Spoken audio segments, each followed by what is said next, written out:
We must address this schism between owners, doctors, and frontline employees. What schism? Well, here's where I think the toxicity even starts. The schism that nobody really wants to talk about. The only people making decent, livable wages in veterinary medicine still are doctors and some managers.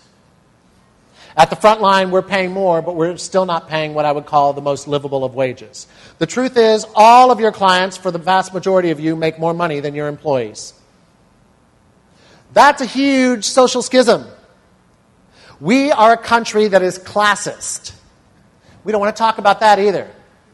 Classist means that we are an economic classist country. Not so much like Britain is about what your name is and what your lineage is. That's truly American, that you can go from zero to the top of the pile, evidenced by our celebrity-based culture, based on how much money you have.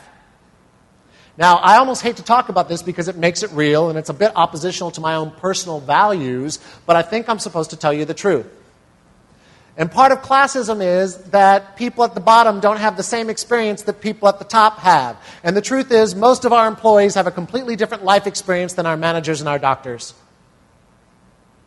Most of our managers and our doctors can go to a white tablecloth restaurant once, 2, 3 times a month, and it's not a big deal for their pocketbook. Most of our employees have to save for that experience for a once every 5-year experience.